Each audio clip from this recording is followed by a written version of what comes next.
খেলা ভোলা লিখেছেন রবীন্দ্রনাথ ঠাকুর। তুই কি ভাবিস দিন রাত্রে খেলতে আমার মন, কখনো তা সত্যি না মা, আমার কথা শোন। সেদিন ভোরে দেখি তোটে বৃষ্টি বাদল গেছে ছুটে, রোদ উঠেছে ঝিলমিলিয়ে বাঁশের ডালে ডালে। ছুটির দিন কেমন সুরে পুজোর সানাই বাজছে দূরে, তিনটে শালিক ঝগড়া করে রান্নাঘরের চালে।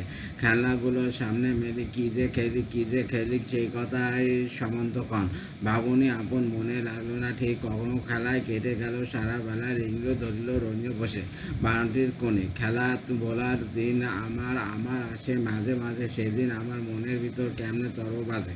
শীতের বেলায় দুই বহরে দূরে কাঁধে ছাদের পরে ছোট মেয়ে রোদ্দুরে দেয় বেগুনি রঙের শাড়ি, চেয়ে চেয়ে চুপ করে রই তেপান্তরের পার বুঝি ওই মনে ভাবি ওইখানে তো আছে রাজার বাড়ি। থাকতো যদি মেঘে ওরা পক্ষী রাজে বাচ্চা ঘোরা, তখনই যে যেতাম তারে লাগাম দিয়ে কষে। যেতে যেতে নদীর তীরে ব্যাঙ্গমা আর ব্যাঙ্গমা তীরে পথ শুধিয়ে নিতাম আমি গাছের তলায় বসে। একদিন যে দেখেছি তুই বাবা চিঠি হাতে চুপ করে কি ভাবিস বসে ঠেস দিয়ে জানালাতে।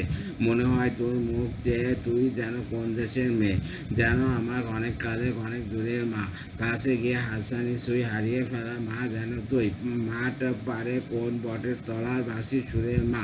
খেলার কথা যায় যে ভেসে মনে ভাবি কোন কালে সে, কোন দেশে তোর বাড়ি ছিল, কোন সাগরের কূলে। ফিরে যেতে ইচ্ছা করে অজানা সেই দ্বীপের ঘরে, তোমায় আমায় ভোরবেলাতে নৌকাতে পাল তুলে। শিশু ভোলানাথ কাব্যগ্রন্থ। ধন্যবাদ।